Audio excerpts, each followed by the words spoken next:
Hi friends आमी सुमी निये चले एसेछि तोमादेर काछे छोट्ट एकटी ब्लग। तो बोलो बंधुरा केमन आछो तोमरा सबाई। आशा करी जे जेखान थेके आमार भिडियोटा देखछो सबाई भालो आछो सुस्थ आछो आमिओ भालो आछि।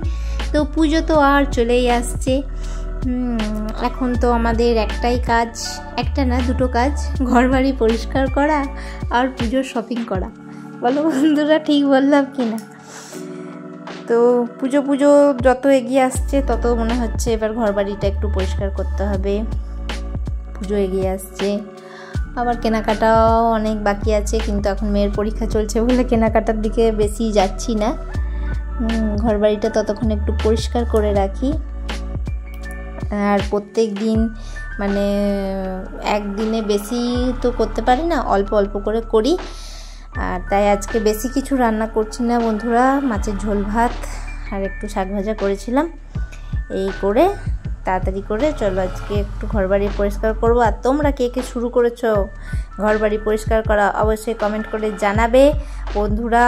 সবাই একটা লাইক দিয়ে কমেন্ট করছো যেরকম, সেরকম একটা করে হাইপও দিয়ে দিও। আমিও কিন্তু তোমাদের সবাইকে একটা করে হাইপ দিচ্ছি।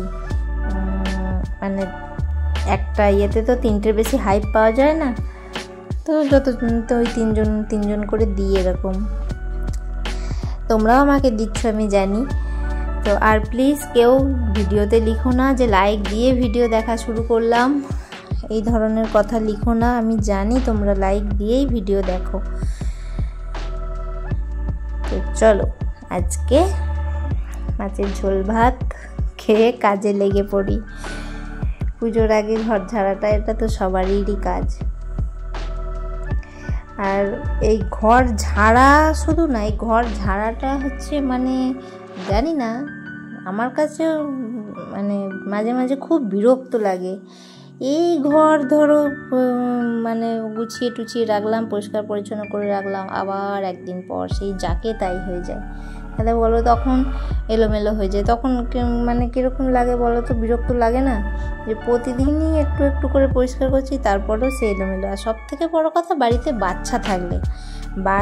বাচ্চা থাকলে তুমি যতই ঘর গুছিয়ে রাখার চেষ্টা করো না কেন পারবে না, বাচ্চা এলোমেলো করে দেবেই।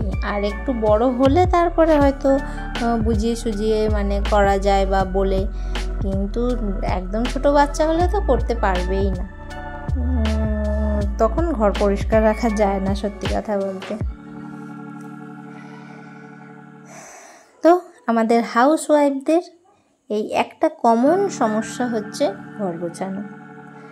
ঘর তো গুছিয়ে রাখি কিন্তু খুব তাড়াতাড়ি এলোমেলো হয়ে যায়। তাই প্রতিদিনই আমার একটা টাইম চলে যায় এই ঘর গোছাতে। তার কারণ কি এবং কি করণীয় সেটা নিয়ে আজকে একটু তোমাদের সাথে আলোচনা করব। তো আজকে আমার কাজকর্মের সঙ্গে সঙ্গে আমি যে টপিকটা নিয়ে আলোচনা করব সেটা হলো যে নিজের ঘর কিভাবে সবসময় পরিষ্কার রাখবো। দিনের একটা সময় আমরা প্রতিদিনই তো ঘর গুছিয়ে রাখি, কিন্তু কিছুক্ষণ পরেই দেখবেন আবার অগোছালো হয়ে গেছে। এটা প্রত্যেকেরই সমস্যা। বাড়িতে বাচ্চা কাচ্চা থাকলে তো আর কথাই নেই। তো সব সময় কিভাবে পরিপাটি করে রাখা যায় বা রাখার চেষ্টা করা যেতে পারে, তা সেটা নিয়ে আজকে আমি একটু আলোচনা করব। তো প্রথম পয়েন্ট হচ্ছে মানে যেটা মানে সব থেকে আমার মাথায় এলো,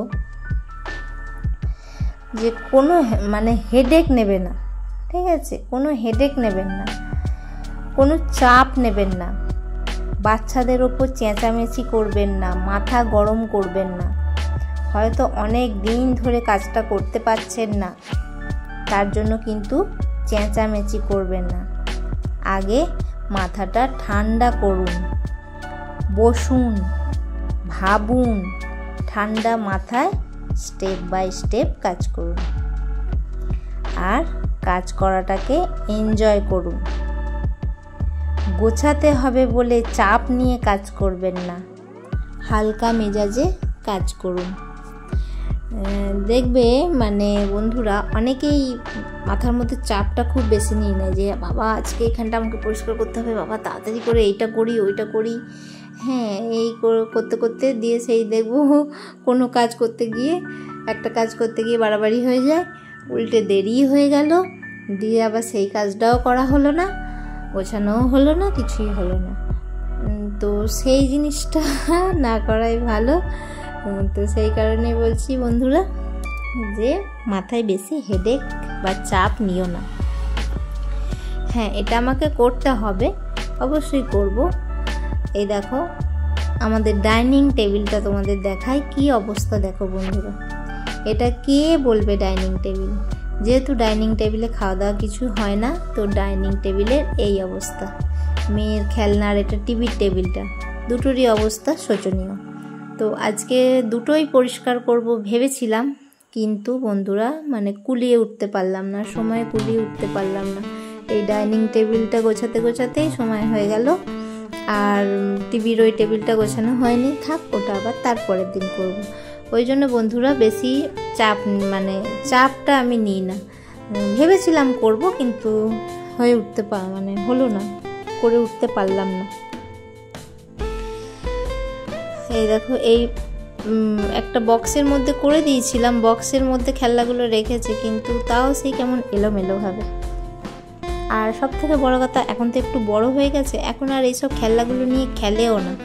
এবার হয়তো কোনো বাচ্চা টাচ্চা বাড়িতে আসলে তখন হয়তো খেললো, কিন্তু তাছাড়া ও তো নিজে একা একা আর খেলে না, খেলতে পারে না। একা একা আর কী করে খেলবে বলো বন্ধুরা? আর আমারও আর সেই সময় নেই যে ওর সাথে এখন আমি খেলা করবো। আর এগুলো সেই ছোটোবেলারই কেনা, ছোটোবেলায় খেলেছে, আর এগুলো খেলেও না কিছু না, কিন্তু তাও রেখে দিয়েছে, ফেলবেও না।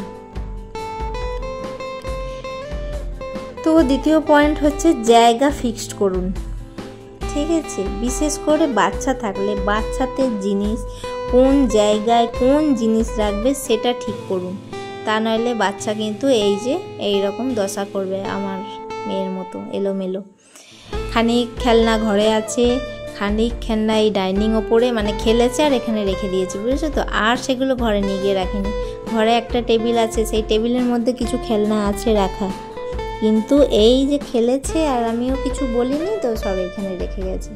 তো এখন এই অগত্যা আমাকেই গোছাতে হবে। তখনই যদি একটু বলে বা বকে কিছু করতে হয়, এখানে দেখো কত ভাঙাচোরা খেলনা, এগুলো সব ফেলে দেবো। এবার এই বক্সটা সমেত ফেলে দেবো সব ধরে আজকে।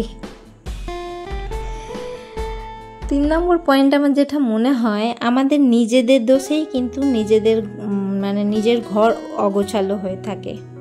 আমরা সমস্ত চাপ কিন্তু নিজের ওপর নিয়ে থাকি, তাই না বন্ধুরা? এই যে দেখো আমার মেয়ে খেলা করে কিন্তু এখানে রেখে দিয়েছে। আমি যদি তখন বলতাম যে না এখানে না, তুমি একবারে গিয়ে টেবিলে রেখে এসো, তোমার খেলনার টেবিলে রেখে এসো, কিন্তু তাহলে রেখে আসতো, কিন্তু আমিও বলিনি আর ও রাখেনি। তাই জন্য আজকে কিন্তু আমাদের এই টেবিলটার এই অবস্থা। কিন্তু এই যে এবার গোছালাম, আর কিন্তু আমি রাখতে দেবো না, এইবার বলবো যা খেলা হবে খেলার টেবিলে রেখে এসো। আর সব থেকে বড় কথা, আমার মেয়ে কিন্তু এই সব কাজেও খুব উৎসাহী। যদিও ওর পরীক্ষা ছিল, পরীক্ষা দিতে গেছিলো, কিন্তু পরীক্ষা দিয়েছে যখন দেখছি আমি গোছাচ্ছি, তখন বলছে মা আমি করবো। তাই বললাম থাক, আর আজকে আর করতে হবে না। এই দেখো বন্ধু একটা আঁকা পেলাম, আঁকাটা কি সুন্দর এঁকেছে। বললাম থাক আজকে আর করতে হবে না, পরীক্ষা টরীক্ষা দিয়ে এলেই যা একটু রেস্ট নেই। তা নাহলে ও কিন্তু এসব করতে বেশ ভালোবাসে, একটু হাতে হাতে করতে ভালোবাসে। তো সেইটাই হচ্ছে খানিকটা আমাদের নিজেদের দোষে এই খাটনিগুলো আমাদের বাড়ে। কত হয়েছিল ডাস্টবিন, দেখেছো বন্ধুরা? তাই সব ফেলে দিয়ে এবার এখানটা আমি ভালো করে মুছে পরিষ্কার করে নেব। 4 নম্বর পয়েন্ট যেটা আমার মনে হয়, প্রতিদিন যে কোনো একটা সময় বের করে নেওয়া উচিত আমাদের ঘরবাড়ি পরিষ্কার করার জন্য। কারণ প্রতিদিনই আমাদের শরীর সুস্থও থাকে না, তাই না? যে সময় পরিষ্কার করব ভাবি বা হালকা কাজ করি, প্রতিদিনই তো একইভাবে করব। তো মাঝে মাঝে হালকা কাজ করুন, কিন্তু প্রতিদিনই কোনো না কোনো ক্লিনিংয়ের কাজ করতে থাকুন, তাহলে দেখবেন বাড়িঘর সব সময় গোছানো পরিষ্কার থাকবে। এবার কি হয়, প্রতিদিন করার চেষ্টা করি, কিন্তু যেদিন শরীর সাথ দেবে না, সময় সাথ দেবে না, সেদিন তো আর হয়ে ওঠে না। এই দেখো বন্ধুরা, আমার টেবিলটা গোছানো হয়ে গেছে, কিন্তু এটা আর গোছানো হলো না। আগেই বললাম এটা আবার তারপরের দিন গোছাবো। আজকে এই টেবিলটা গোছানো হয়েছে, কেমন লাগছে বলো বন্ধুরা? দেখেছো, এসেই অমনি দিল নষ্ট করে। তো চলো বন্ধুরা, আজকে এখানেই শেষ করলাম। টাটা বাই, ভালো থেকো সবাই।